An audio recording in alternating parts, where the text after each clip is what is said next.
experience is that I want to tell the citizens, actually, the police officers, the subordinate people, are not the enemies.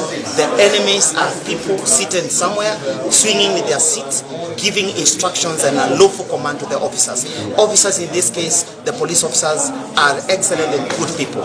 The worry is they are given unlawful orders. They are worried to defile the orders because there are consequences to defile the orders. So what I want to say is that we need to understand, and the citizens need to understand, that the problem and the enemy is not the police officers. And I want to tell them we are better. We have been trained better to understand the system, and we are going to make sure that we drain the swamp, and we are going to fix this country, because enough is enough of creating, curtailing injustice in the corridors of power. Today you're seeing a police officer coming into a police station in a court of law with no substantive evidence to present before the court.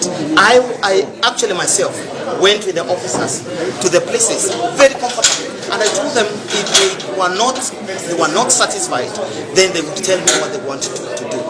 And what I'm seeing here is just malicious ways to curtail people who are pursuant or who are pursuing to make sure that we get the liberty that we want as a country. And the fact is, fighting brutality and impunity, fighting this economic crisis, fighting this kind of lack of governance in this country, we are not going to stop. We are going to fight to the end, and this country will and need to follow the rule of the law. There is no shortcut.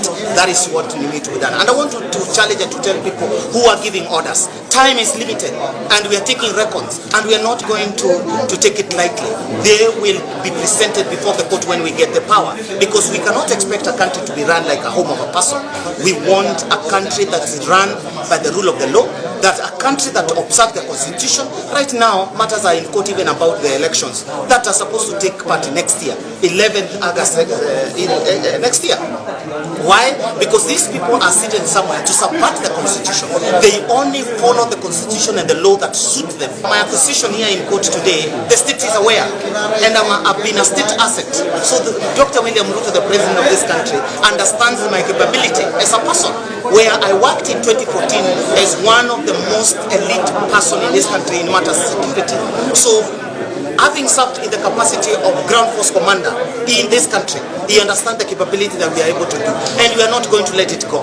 We must deliver and make sure that brutality in this country is stopped, injustices are stopped, bad governance is stopped, inequality is stopped. We need effectiveness and efficiency of government system. And Mr. William Ruto, the president of this country, if he wants well with the Kenyans and people, for us to stop agitating for change, he just needs to follow what citizens are saying. As simple as that. And we have no fight, and this is not personal. We are not personal engaging with Dr. William Ruto as the president of this country. As a matter of fact, I'm a patriotic citizen who would not wish him to fail, because he fails, I'm a failed citizen. Therefore, we must push him. If he doesn't want to have the push to make sure that this country gets where it be to, he can quit and go. Kenya is a constitution country. But the problem is that we do not observe the constitution.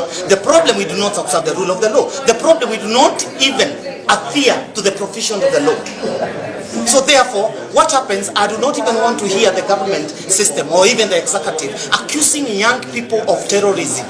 Because what is happening, they are jeopardizing the citizens of this country, whereby when you travel outside the world of this country, you'll be viewed as somebody who has come from a terrorism country. Therefore, it is jeopardizing also the operations of the citizens of this country. Hiyo upuzi na mambo ya accuse young people with the terrorism should stop.